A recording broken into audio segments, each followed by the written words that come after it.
L'ordre, s'il vous plaît. Ayant constaté le quorum, je déclare la séance de la Commission des relations avec les citoyens ouverte. La commission s'est réunie ce matin afin de poursuivre les auditions publiques dans le cadre de la consultation générale sur le cahier de consultation intitulé « La planification de l'immigration au Québec pour la période 2026-2029 ». Madame la secrétaire, y a-t-il des remplacements? Oui, Madame la présidente, Madame Price, Darcy McGee est remplacée par Madame Caron Lapinière, Monsieur Leduc Hochelaga Maisonneuve par Monsieur Fontesilla Laurier-Dorion et Monsieur Bérubé Matane Matapédia par Monsieur Boissonneau Arthabasca. Merci beaucoup. Alors, ce matin, nous allons entendre les groupes suivants. L'Union des municipalités du Québec, qui est déjà présente avec nous. Par la suite, nous allons entendre la Fédération québécoise des municipalités, ainsi que la Chambre de commerce du Montréal métropolitain, conjointement avec Montréal International. Monsieur le député. Bonjour, je vous écoute. Bonjour, Madame la Présidente. Bonjour tout le monde. Alors, nous allons compléter nos travaux cette semaine, donc jeudi matin, après 3 semaines de consultation.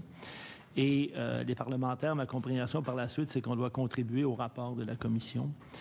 Et je vous annonce dès maintenant que l'opposition officielle demande à ce qu'une séance de travail soit planifiée en vertu de l'article 176 de notre règlement.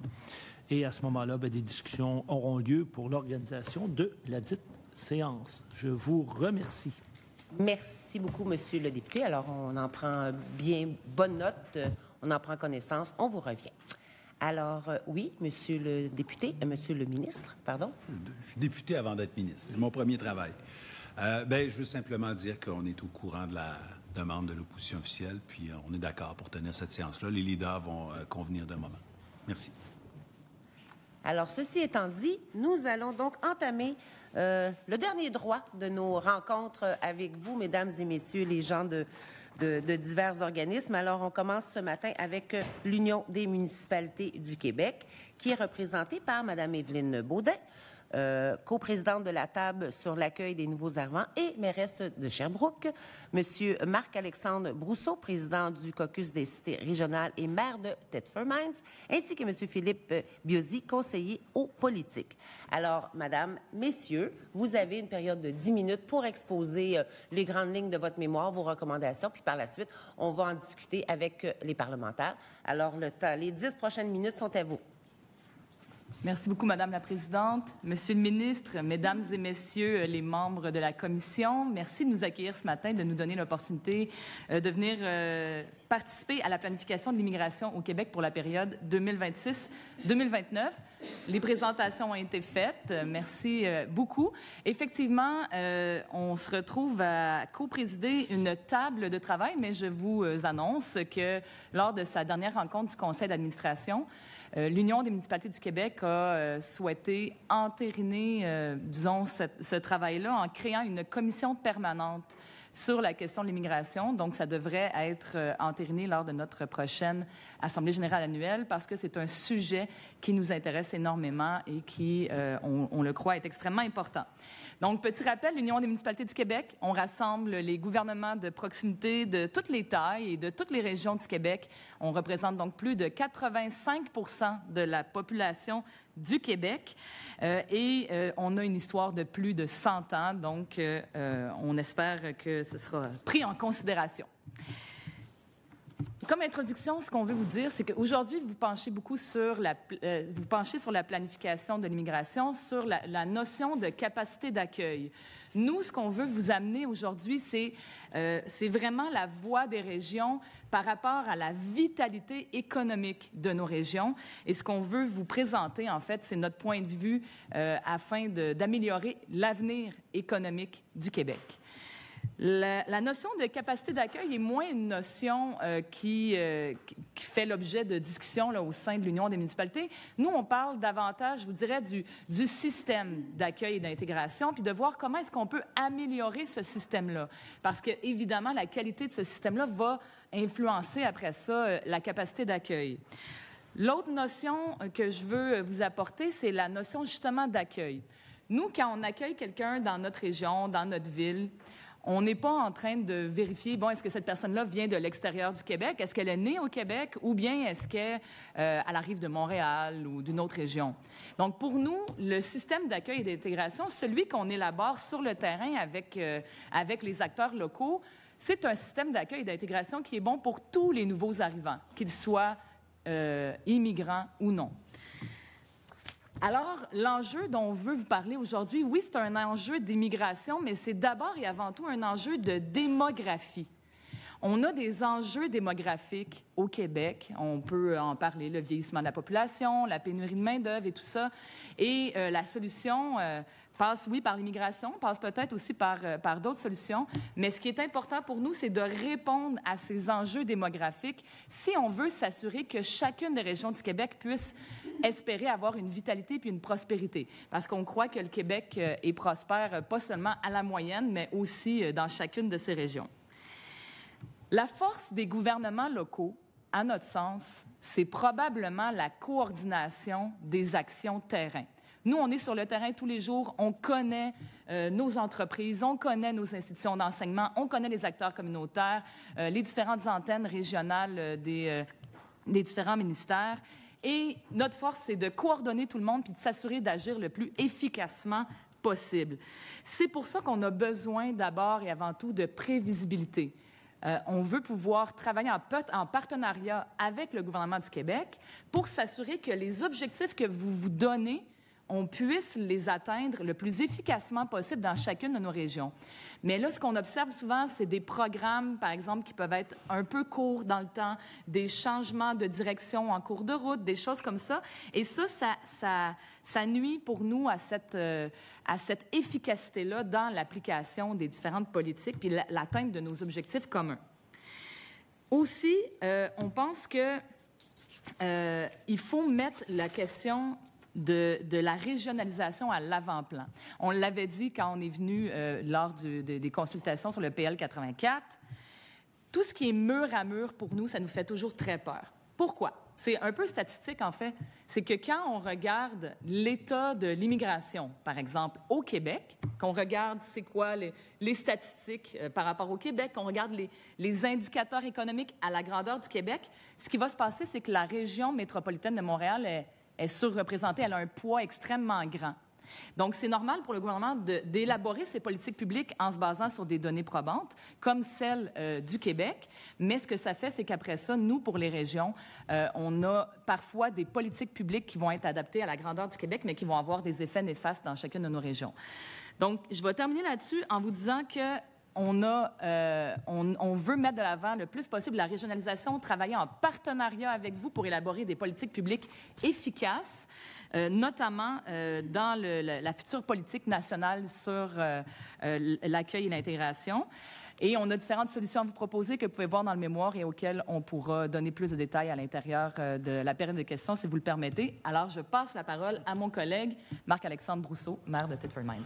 Parfait. Merci beaucoup, Mme Baudin. Alors, Madame la présidente de la Commission, Monsieur le ministre, Mesdames et Messieurs les membres de la Commission, donc ça me fait plaisir d'être ici avec vous aujourd'hui pour un enjeu qui est extrêmement important, autant pour l'UMQ en général que pour le caucus des cités régionales que je représente, mais aussi comme maire et préfet et vice-président de la table régionale de Chaudière-Appalaches.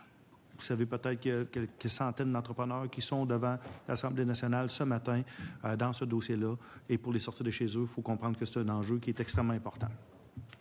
Donc, soulignons que l'inclusion de l'immigration temporaire dans la planification pluriannuelle, c'est un tournant majeur pour le Québec. Ça permet une gestion plus cohérente en reconnaissant le rôle essentiel que jouent les résidents non permanents dans le développement économique et social des régions. Les travailleurs étrangers temporaires, évidemment, jouent un rôle primordial. C'est absolument indispensable pour combler les besoins concernant la pénurie de main-d'œuvre. Entre autres, la région que je représente, Chaudière-Appalaches, pendant des décennies, on a eu le taux de chômage le plus bas au Canada pratiquement. Donc, c'est un enjeu structurel pour nous. Et nos entrepreneurs avaient pris des solutions pour les combler. Donc, par contre, les modifications au programme de travailleurs étrangers ont complexifié l'accès à cette main-d'œuvre-là sans tenir compte des réalités locales et régionales. Et ça risque d'être un axe principal qu'on va vous développer aujourd'hui et dans notre mémoire. Donc, on a des entreprises maintenant qui sont en problème, qui doivent refuser des contrats, qui regardent pour réduire leurs activités, faute de personnel disponible.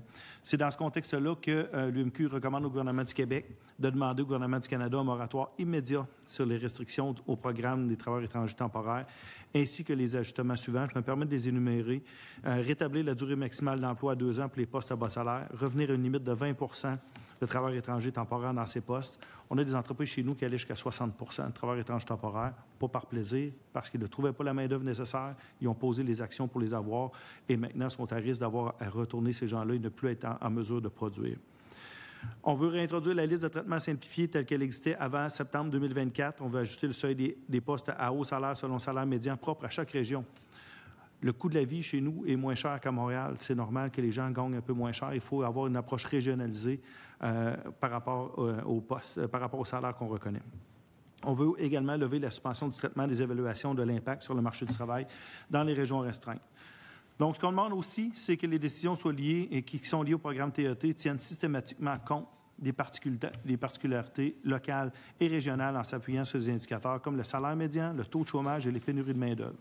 Présentement, le taux de chômage dans ma région est autour de 3,6 % On trouve ça élevé. Il n'y a pas si longtemps, il était à 1,5 % Et ça a été comme ça pendant de nombreuses années. Donc, ce qu'on appelle, c'est la création d'une voie d'accès à la résidence permanente pour les personnes peu qualifiées qui ont maintenu leur statut légal et acquis une expérience professionnelle au Canada. Ça favoriserait leur enracinement durable dans les régions et c'est ce qu'on souhaite. Donc, ce qu'on souhaite également, c'est souligner le rôle stratégique des étudiants internationaux. Donc, ça a été un angle mort beaucoup dans ce dossier-là. Les étudiants internationaux, ils sont aussi très importants dans le développement des régions du Québec.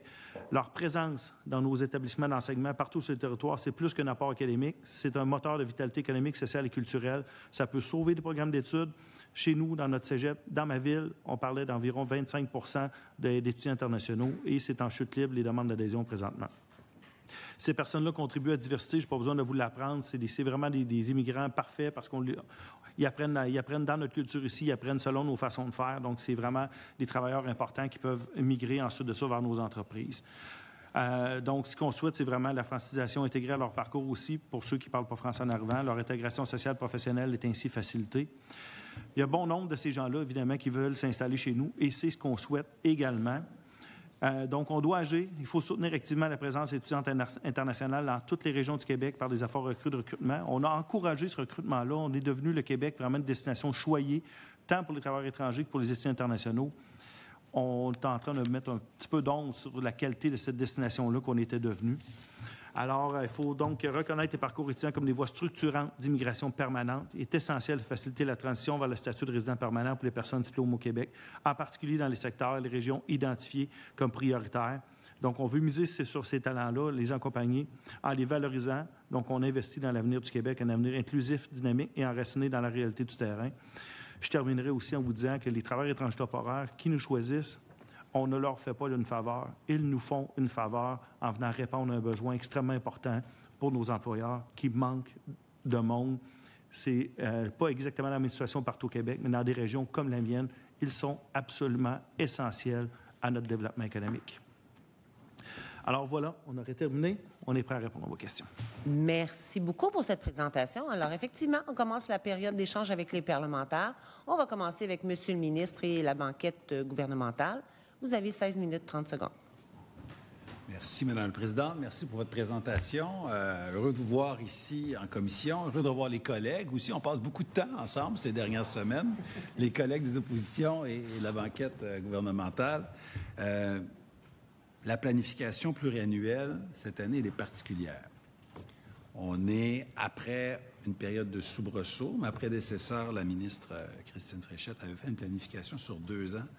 On était au sortir de la pandémie, dans un moment un petit peu hors du temps, dans des conditions jamais vues. Maintenant, on a vu ce qui est arrivé, on voit le contexte actuel, puis on veut se donner une prévisibilité, exactement ce que vous demandez, mais à peu près tout le monde a demandé ça, que ce soit les démographes, les universitaires, les économistes, les groupes patronaux, les groupes syndicaux, les universitaires, les cégeps. Donc, prévisibilité, vous demandez, prévisibilité, vous aurez. C'est certain. On s'enligne pour 4 ans. On révise nos programmes aussi, notre manière de sélectionner des gens. Sélectionner est le mot à retenir. Il ne s'agit pas d'en prendre le plus possible, mais bien de les sélectionner le mieux possible avec nos critères. Certains ont dit, avant vous, sont venus dire « Ah, c'est pas bien l'utilitarisme de l'immigration ». Moi, je trouve normal de sélectionner des gens qui parlent français ou l'apprennent, enfin, pour qu'ils deviennent permanents, qu'ils maîtrisent la langue. Je trouve normal de sélectionner des immigrants en fonction de la régionalisation qui est nécessaire. Et la régionalisation amène l'intégration à la nation québécoise, qui est notre nouveau modèle, avec les partenaires locaux que vous représentez. Et la sélection amène aussi des gens à sélectionner, des gens qui travaillent, qui occupent un emploi, et pas n'importe quel, idéalement dans des secteurs porteurs, dans des secteurs en pénurie. Donc, je ne crois pas que c'est utilitariste, mais je pense que c'est opportun de sélectionner des gens parce que, et là, je vais sortir mon petit graphique, on ne peut pas accepter tout le monde. Le Québec est extrêmement attractif. Si on ouvrait les vannes, on pourrait avoir 500 000 nouvel arrivant intégré avec le PSTQ, puis tout le monde voudrait venir vivre au Québec, au Canada en ce moment. Merci aux gens qui nous ont précédés, qui ont fait de notre société une des plus belles au monde. Mais un instant. Donc, regardez, ça, c'est l'évolution. Je le montre à la fois pour vous et pour la caméra, là.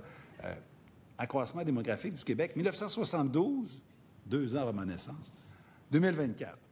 Donc, quand on regarde, il y avait une certaine stabilité dans l'évolution démographique, donc le plus, l'ajout à chaque année, était assez graduel. On a eu un creux, évidemment, le temps de la pandémie, ça a duré à peu près 18 mois. Et là, on est complètement, regardez la tendance, à l'extérieur de la charte. Pourquoi? Essentiellement à cause des immigrants qu'on qualifie de temporaires, ou des fois on dit RNP, les résidents non permanents. Certains sont ici avec un statut temporaire, voudraient être ici toute leur vie. Pas tous, mais je précise que lorsqu'ils arrivent avec un contrat temporaire qui dure 1 an, qui dure 2 ans, qui dure 3 ans, bien, on remplit notre part du contrat quand on leur permet de venir ici 2 ans sur un permis de 2 ans. Ça se peut que ça soit renouvelé, ça se peut que ça ne soit pas renouvelé, parce que des gens qui veulent venir ici, il y en a plus que ce qu'on peut accueillir. Ici, ça, c'est l'effectif de résidents non permanents, les RNP.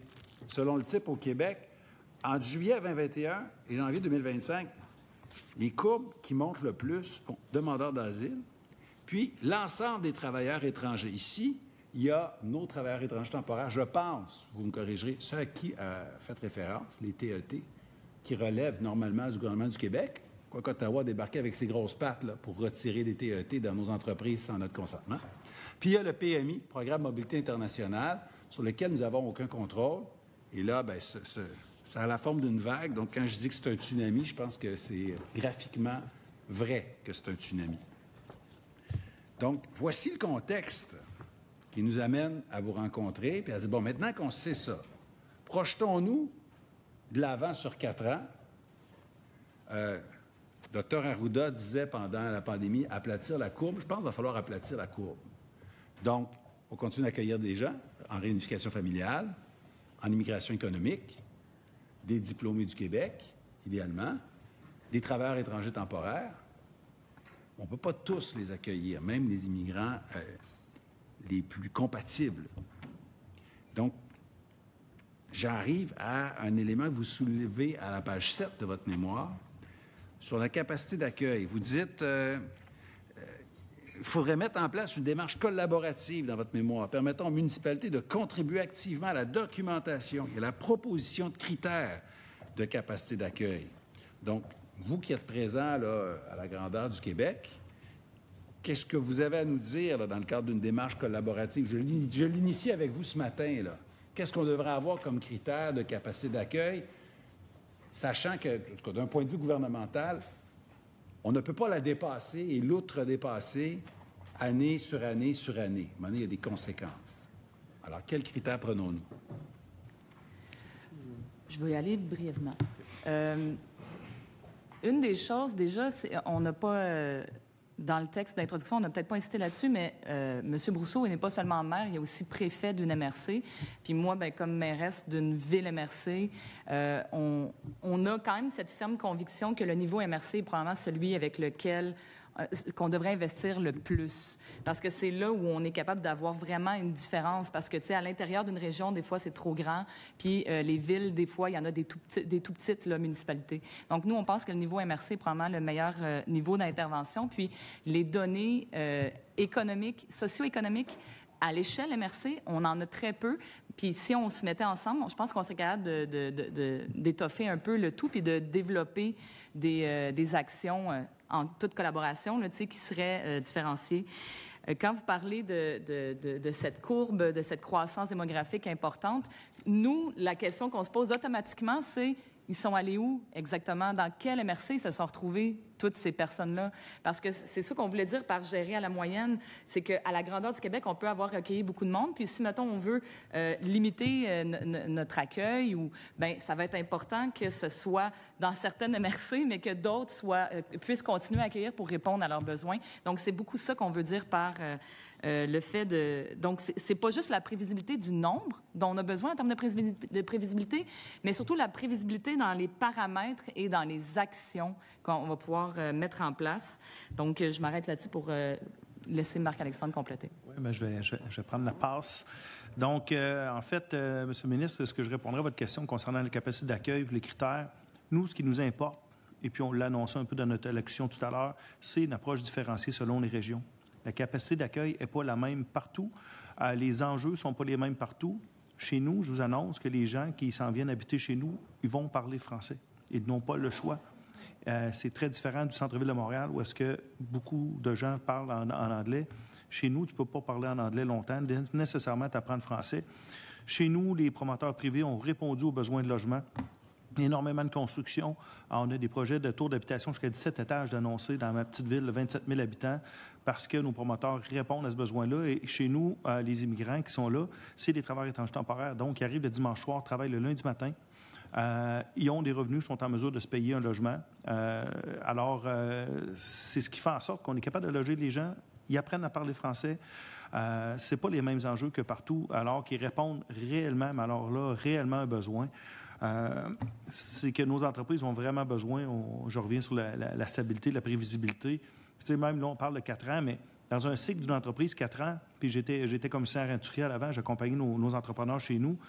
À partir de quand tu détectes ton besoin, tu soumissionnes sur des contrats, tu prévois ta mise en production, c'est pas 4 ans, mais c'est souvent 1 an, 1 an et demi, puis après ça, tu commences à faire tes démarches d'immigration pour aller chercher les personnes.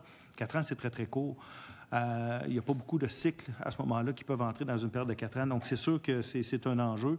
Mais ce qu'on veut, quand on parle de régionalisation, parce que vous avez abordé le terme tout à l'heure, c'est la régionalisation primaire. Pendant trop longtemps au Québec, on faisait arriver les gens à Montréal et ils ne quittaient pas Montréal.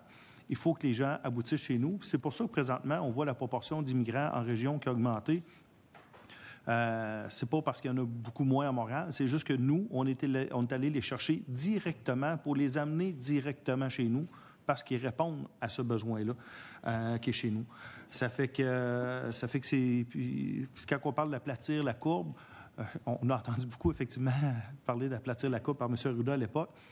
Mais aplatir la courbe d'immigration, malheureusement, c'est aussi aplatir la courbe de notre développement économique, du développement de nos régions, parce que on l'a vu, ça fait des décennies que nos entreprises ne trouvaient pas la main-d'œuvre nécessaire pour se développer. Ils ont dû aller les chercher. C'était très coûteux pour les entreprises d'aller les chercher. Ils l'ont fait parce qu'ils ne l'ont pas fait par plaisir, mais les gens sont installés chez nous. Et quand on parle à nos différents services qu'on a à offrir, quand on parle, entre autres, dans le système de santé, ça prend des gens pour offrir ces services-là. Souvent, on se fait reprocher en politique de penser à coup de 4 ans. Je pense que dans ce cas-ci, il faut jouer à long terme et penser que le Philippin qui vient travailler chez CF Metal à fabriquer des bornes pour Bixi, peut-être que sa conjointe qui va venir, elle va peut-être vouloir être préposée bénéficiaire, puis c'est peut-être ses enfants qui vont étudier pour être infirmiers ou médecins plus tard, puis il faut chercher justement à les orienter dans ces métiers d'avenir-là. Mais si on va pas chercher du nouveau monde au Québec, on ne sera pas capable d'offrir nos services de santé non plus parce que c'est des personnes qui offrent ces services-là. Donc, il faut avoir plus de personnes au Québec pour être en mesure de les offrir. On se rejoint à certains égards. Sur la régionalisation, là, écoutez, on est à 100 % d'accord avec vous. On a fait bouger l'aiguille enfin. Je voudrais faire beaucoup plus, mais je pense qu'il y a 5 ans, il y avait 19 % des gens qui s'établissaient hors de Montréal. C'est terrible. Maintenant, on est à 34 %. 34 %, c'est pas encore extraordinaire, mais c'est vraiment beaucoup quand tu parles de 19 % en quelques années. Donc, la politique de régionalisation qu'on a mis en place donne des fruits, mais là, on veut se donner un deuxième élan. il faut accepter de changer les choses. Plusieurs personnes nous ont demandé essentiellement de garder tous les programmes qu'on avait puis d'hausser les seuils. Mario Dumont a une expression que j'aime bien, c'est quand quelque chose ne marche pas, il faut faire plus de ce qui ne marche pas. Il a de la misère avec ça. Et puis, il dit à la blague, plus de ce qui ne marche pas, ça continue de ne pas marcher, à un moment donné. Et les économistes sont venus nous en parler. Pierre Fortin nous l'a dit, Desjardins le dit, la Banque CIBC le dit. Ce matin, je disais la Banque Scotia qui le disait aussi. La fuite en avant de toujours faire venir plus de personnes pour contrer la pénurie de main-d'œuvre, nourrir la pénurie de main-d'œuvre, si on n'est pas très précis pour avoir un arrimage parfait entre le besoin et les migrants qui arrivent directement en région, immigration primaire, 100% d'accord avec vous, mais il faut être précis. Le PEC diplômé, par exemple, qui est un programme qui a été extrêmement apprécié par les institutions, bien, 60% s'installent à Montréal. 60% des gens du PEC diplômé s'installent à Montréal. Une belle place, Montréal, j'ai grandi là. Mais si on fait venir 10 000 personnes de plus, 20 000 personnes de plus dans ce programme-là, bien, on ne fera pas plus de régionalisation. On va avoir des diplômés du Québec, ce qui est extraordinaire, qui est une bonne migration, mais il n'y a pas que ça. Il y a aussi nos travailleurs étrangers temporaires que j'ai en tête pour notre développement économique. Et ça ne nous aidera pas à la régionalisation. Il faut pas juste le combien, il faut le qui.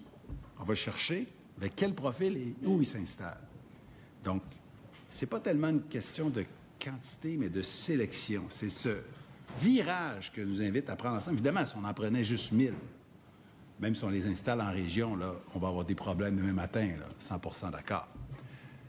Mais si on peut s'entendre pour garder nos travailleurs étrangers temporaires, qu'Ottawa vire en fin de barre, là, qui arrête de s'entêter. Là. Écoutez, je parle au ministre Guilbeault, à la ministre Dieppe, à la ministre Adjou, le lieutenant du Québec, la ministre de l'Immigration, la ministre de l'Emploi. Je pense qu'ils sont tannés de m'entendre.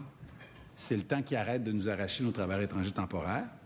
Puis nous, ensuite, avec le nouveau programme de sélection des travailleurs qualifiés, on va être capable de sélectionner parmi ces gens qui travaillent au Québec en ce moment, ceux qui parlent français, ceux qui sont en région, ceux qui travaillent, des diplômés du Québec, mais aussi des TET en région.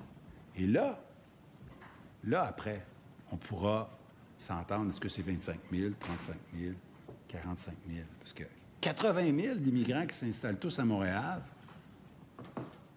ça ne vous aide pas. Ça ne vous aide pas. Vous nous dites qu'il y a des entrepreneurs qui contribuent là, à ajouter des logements, fort bien, mais il faut se dire que quand je regarde les taux de chômage, c'est vrai qu'en Beauce, c'est très bas par rapport à ailleurs, mais du taux de chômage en région, il y en a beaucoup, puis des crises du logement en région, il y en a beaucoup. Là, j'ai un article de la presse ici d'un chercheur de l'UQAC. La crise du logement sévit aussi en région. Puis c'est pas quelqu'un de Montréal qui écrit ça sur quelqu'un des régions, c'est quelqu'un de Chicoutimi. Donc, est-ce que vous êtes d'accord avec ce paradigme de mieux sélectionner plutôt que de simplement toujours en faire venir davantage? Je vais y aller sur... OK, bien, d'abord, là, au niveau des programmes, il y a un point vraiment important. Là, quand on parle de reconnaissance de notre expertise municipale, puis, tu sais, nous, on est des gouvernements de proximité. Donc, vous êtes le gouvernement du Québec, nous, on est des gouvernements de proximité. Donc, on est là pour les mêmes objectifs. C'est un super bon exemple, le PAC-MIFI, programme d'accueil aux collectivités, ou programme de collectivité accueillante. C'est un programme où tout le monde peut soumissionner pour proposer un projet. Là. On est mis sur un pied d'égalité en tant que municipalité ou MRC avec n'importe quel organisme communautaire sur notre territoire. Et ça, pour nous, c'est difficile parce que ça veut dire qu'on est comme c'est comme si on était considérés comme des organismes communautaires alors qu'on essaye d'avoir davantage de reconnaissance comme partenaire dans l'application de politiques publiques. Fait que je voulais quand même souligner cet aspect-là pour moi qui est très symbolique, en fait, de nos demandes de reconnaissance par rapport au gouvernement. Par rapport aux diplômés, il faut comprendre qu'on est vraiment en mode survie en ce moment. Moi, avant de faire de la politique, j'étais prof. dans les cégeps. J'ai enseigné au cégep de Matane, j'ai enseigné au cégep de Gaspé. Au cégep de Gaspé, pendant que j'étais là, il y avait des programmes techniques forestières là, ils n'avaient pas réussi à ouvrir leur programme cette année-là, 0 inscription. Il y avait le programme d'éducation à l'enfance. La prof à côté de moi, à la salle de repas, était heureuse de savoir qu'il y avait 2 inscriptions et qu'ils seraient capables d'ouvrir. Je dois malheureusement vous arrêter, mais c'est juste une portion de la discussion qui est terminée. Vous allez pouvoir continuer. Vous allez pouvoir continuer avec le député d'Acadie. 9 minutes 54. Merci, Madame la Présidente. Alors, Madame Baudin, Monsieur Brousseau, Monsieur Biodi, merci d'être là. Madame Baudin, Monsieur Brousseau, heureux de vous revoir. J'ai eu la chance de vous rencontrer à quelques reprises dans vos régions respectives. C'était fort agréable, fort intéressant pour parler justement d'immigration et d'entreprise et de l'impact sur l'économie. Vous avez commencé à expliquer quelque chose qui était fort pertinent, Mme Baudin. Alors, je vais vous permettre de continuer parce que nos règles font en sorte qu'on est évidemment, on est encadré par le temps, mais continuez parce que vous avez parlé de votre expérience alors que vous étiez enseignante dans des cégeps de région. On a écouté la Fédération des cégeps. Il y a plusieurs cégeps qui sont venus nous parler et qui nous ont parlé de l'importance, justement, d'avoir des personnes issues de l'immigration dans leur région. Donc, si vous pouvez continuer, j'apprécierais grandement. Je vais y aller brièvement, parce qu'on est limité. C'est que l'exemple de dire 60% des étudiants étrangers s'établissent à Montréal. Les gens peuvent voir ça comme un enjeu, comme un problème, puis se dire, donc, il faut agir là-dessus. Et le gouvernement du Québec, évidemment, c'est plus facile de mettre en œuvre des politiques qui vont s'établir pour tout le Québec de façon équitable. Sauf qu'en voulant agir sur un problème qui concerne la région de Montréal, ça peut avoir des conséquences extrêmement dramatiques dans certaines régions. Imaginez un instant qu'on perde un cégep comme le cégep de Gaspé. Moi, au cégep de Matane, c'était la même chose. Presque tout le programme le plus populaire, qui était genre multimédia, c'était presque juste des étudiants étrangers qui étaient dans ce programme-là. La vitalité de nos régions dépend de la démographie. Il faut occuper notre territoire. Il faut l'utiliser. Si vous voulez aplatir la courbe, ça vous appartient totalement. Ça appartient au gouvernement du Québec de vouloir aplatir la courbe. C'est juste qu'il va vraiment falloir s'assurer de comment ça se passe région par région.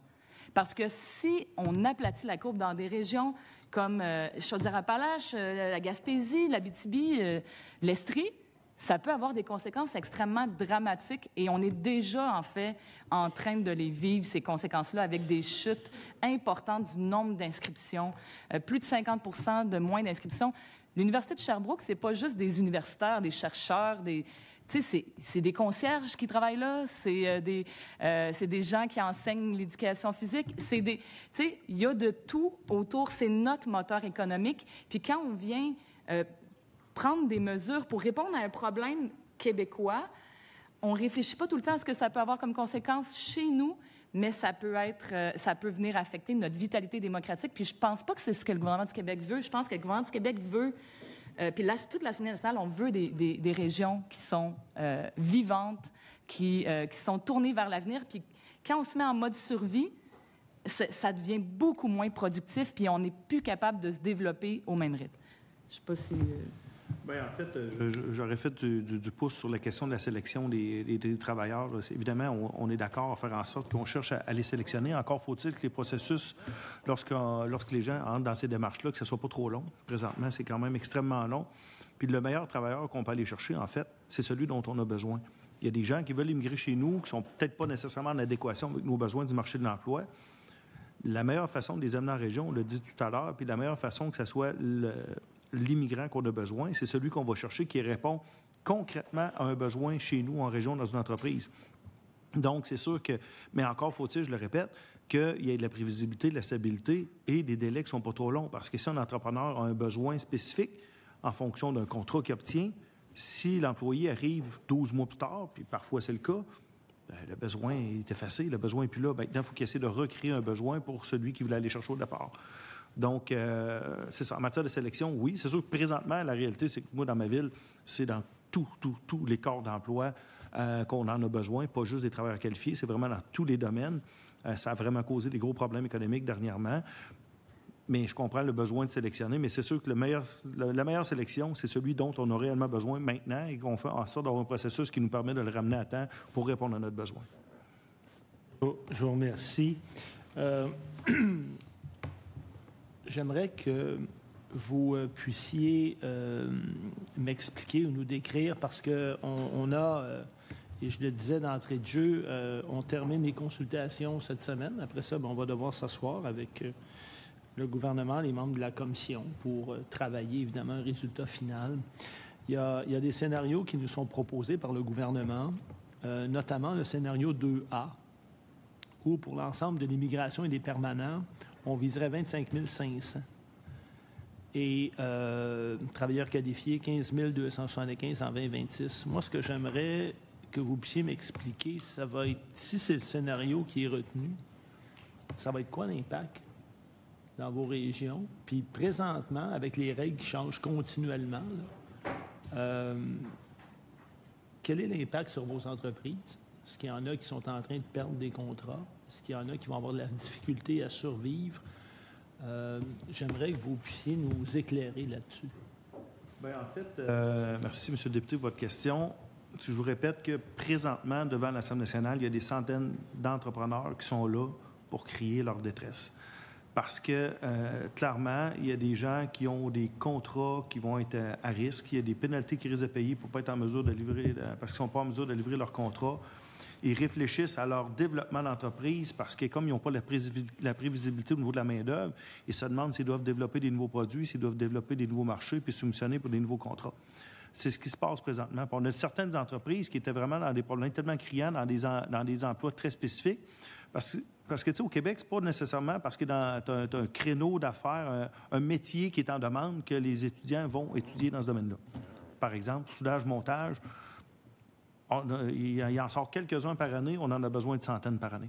Donc, on ne fournit pas. Ça fait que ça fait en sorte que certaines entreprises, puis on a une entreprise chez nous, une fonderie d'aluminium, je faisais référence tout à l'heure, qui fabrique des bornes pour les Bixi, là, c'est tout fabriqué chez nous, c'est peinturé chez nous, mais c'est 60 de travailleurs étrangers qui sont là. Ça fait des années qu'il manquait de monde, donc ils ont fini par prendre cette méthode-là d'aller chercher des travailleurs, principalement aux Philippines. Ça leur coûte très cher d'aller les chercher. Ils ne font pas ça par plaisir. Bien là, on va commencer à vivre des séries, parce que c'est des... On parle de concept, mais c'est des personnes qui sont derrière ça. Puis là, on va commencer à vivre des drames humains, parce que là, on va commencer à renvoyer des gens chez eux. On a des entrepreneurs qui parlent de délocalisation de totale ou partielle, qui parlent de fermer des corps de travail. Puis ça n'affectera pas juste les travailleurs étrangers temporaires. Ça affecte tout le monde quand on ferme un corps de travail ou quand on délocalise une partie de production ailleurs. Il y en a des usines qui ont déjà des usines ailleurs, puis qui peuvent juste soit tout transférer ou transférer davantage. Je vous remercie. Là, présentement, le programme de l'expérience québécoise, le PEC, a été suspendu. On ne sait pas si ça va reprendre. Je comprends que c'était suspendu sans planification, sans avertissement. Puis ça, c'est des gens qui sont ici au Québec. Alors, pouvez-vous nous décrire quel a été l'impact de la suspension du PEC? Puis là, il y a un autre programme qui fonctionne, le PSTQ. Est-ce que ça répond à vos besoins? En fait, le principal impact, moi, que j'observe de ces différents changements-là en cours de route, c'est que ça amène de l'insécurité chez les personnes qui, d'habitude, tu sais, quand tu commences des démarches, bien, tu connais les délais, tu sais ça va prendre combien de temps, tu sais c'est quoi les possibilités. Quand ça change en cours de route, moi, j'ai entendu des histoires d'étudiants qui, à une session de terminer leur bac, devaient aller faire des démarches administratives, puis ils risquaient de ne pas avoir de renouvellement de permis d'études. Imaginez, vous venez de passer 2 ans et demi au Québec à étudier dans un programme, puis là, vous vivez une certaine insécurité. L'impact principal, au-delà de la personne qui vit ça, puis que c'est extrêmement stressant, c'est après ça que le mot se passe. En fait, c'est que la réputation du Québec actuellement, dans nos universités, dans nos cégeps, par rapport aux étudiants étrangers, c'est une réputation, pas qu'on n'est pas gentil, mais que c'est pas certain. il y a de l'insécurité, il y a de l'incertitude. Fait que je dirais que ça, c'est l'impact principal. Puis par rapport à ce que vous disiez avant, moi, je veux réinsister. On l'observe en ce moment, là, qui ouvre des places en garderie? Qui fait des efforts supplémentaires pour augmenter la capacité d'accueil? C'est des nouveaux arrivants. C'est beaucoup des nouvelles arrivantes ou des nouveaux arrivants qui vont ouvrir actuellement des services de garde ou des choses comme ça, puis qui vont accueillir, oui, des nouveaux arrivants, mais aussi des Québécois et Québécoises qui sont nés ici. Donc, on a un impact économique qui est multiple, oui, sur les entreprises, mais aussi sur notre système d'accueil et d'intégration. Merci beaucoup. Je suis la gardienne du temps, je suis désolée. Mais on continue. On continue avec le député de Laurier-Dorion. 3 minutes 18 secondes. Merci, Madame la Présidente. Madame Bodin, Monsieur Rousseau, merci. Bonjour, monsieur. Merci beaucoup d'être ici. Écoutez, très intéressant votre contribution. Et je vais aller tout de suite à une recommandation qui m'a intéressé plus particulièrement parmi toutes les autres qui sont très intéressantes, mais la numéro 14, la question de la prévisibilité.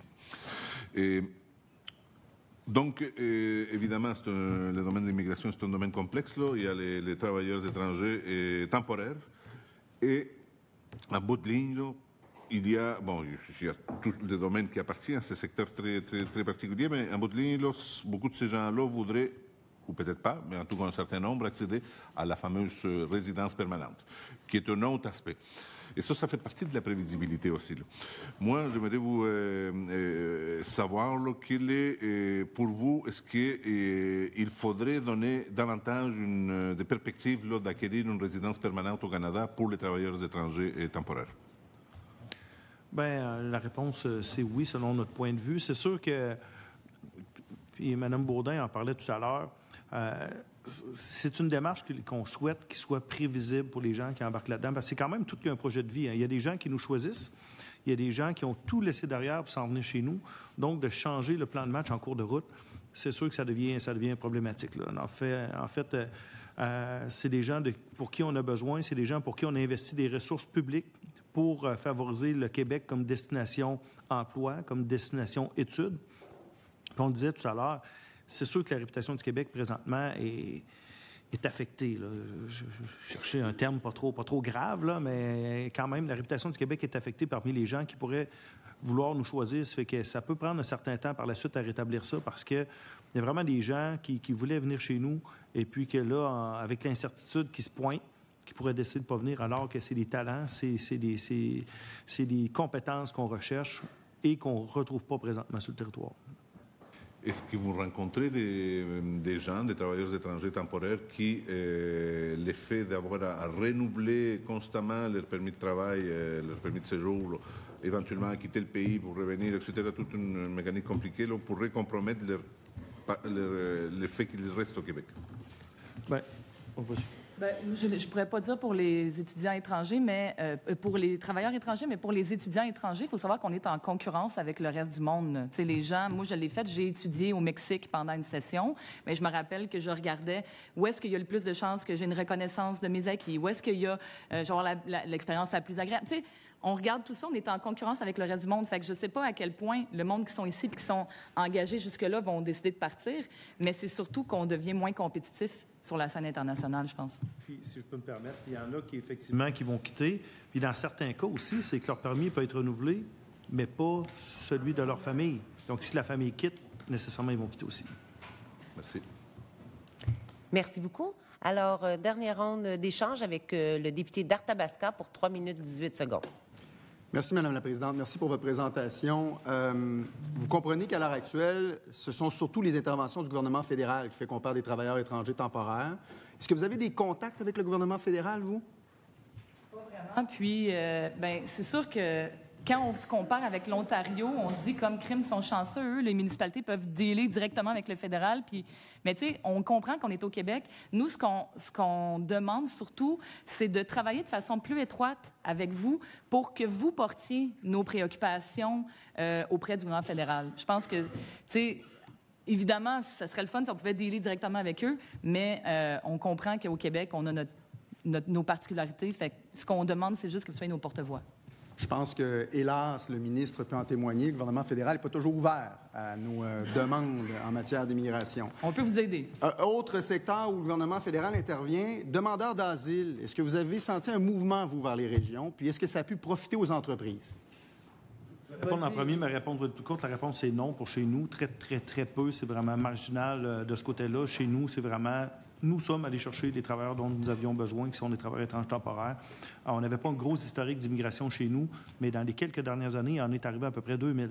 Dans une région comme la mienne, qui n'est pas très populeuse, là, ça a un impact bénéfique pour toute notre activité économique. Mais au niveau des réfugiés demandeurs d'asile, non. Je ne sais pas du côté de Sherbrooke. Ça ne nous a pas marqué particulièrement. Je vous dirais que ce qui nous a marqué davantage, c'est les Montréalais qui descendaient à Sherbrooke, qui ont fait augmenter le prix des maisons. Nous, c'est comme ça on a vu beaucoup plus un impact des Montréalais qui venaient à Sherbrooke que des... On ne se sent pas du tout envahi actuellement. Fait que, nous, l'enjeu de la capacité d'accueil dans les régions, on le sent pas. Comme le dit Marc-Alexandre, les gens parlent français, se trouvent des emplois, s'intègrent bien. Puis c'est sûr que quand on vit à Montréal, on vit un peu un choc. Là, on le voit que c'est plus difficile. Puis on comprend que vous voulez agir dans ce sens-là. Ce qu'on vous demande juste, c'est de faire attention parce que un geste qui peut être bénéfique pour Montréal peut être dommageable pour d'autres régions. Bien, le principal moteur d'intégration, c'est l'emploi. Mais quand ils arrivent chez nous, ils travaillent. Il y a un point là-dessus aussi, c'est que si la majorité des employés sur le plancher sont philippins, je donne un exemple, puis se parlent en anglais, il n'y a plus d'intégration. Puis si on le voit à Montréal, entre autres, je suis sûr que ça vous est arrivé aussi, vous arrivez dans un Tim Hortons, puis les employés derrière, ils se parlent en anglais, là. Il n'y a pas d'intégration. Peut-être à Montréal, mais moi, ça, j'ai jamais vu que ça à Sherbrooke. Ça, vous ne sentez pas ça en région? Non, je n'ai pas senti ça. L'idée d'un permis de travail ouvert, sectoriel et régional. Est-ce que vous avez pensé à cette possibilité-là? En ce moment, il y a des permis fermés pour les entreprises avec les travailleurs étrangers temporaires. Est-ce que d'ouvrir les permis pour certains secteurs puis pour certaines régions, ça pourrait être une piste de solution? La façon précise, comme vous le mentionnez, je ne peux pas dire qu'on est allé jusque-là dans notre réflexion, mais ça rejoint quand même un de nos axes principaux qui est de dire qu'il faut le voir de façon régionalisée, de voir les disparités régionales qu'il peut y avoir au Québec puis d'agir en fonction de ça. Donc, à première vue, il semble y avoir une certaine logique pour aller dans le sens que nous, on souhaite, mais on n'est pas allé en profondeur par rapport à l'élément que vous mentionnez. Est-ce que... Bon, il me reste quelques secondes. Je pense 6 secondes. Merci beaucoup. Ça termine bien. Alors, Madame la mairesse, Monsieur le maire, Monsieur le conseiller, merci beaucoup pour votre contribution à nos travaux. Et je vais suspendre quelques instants le temps de recevoir le prochain groupe.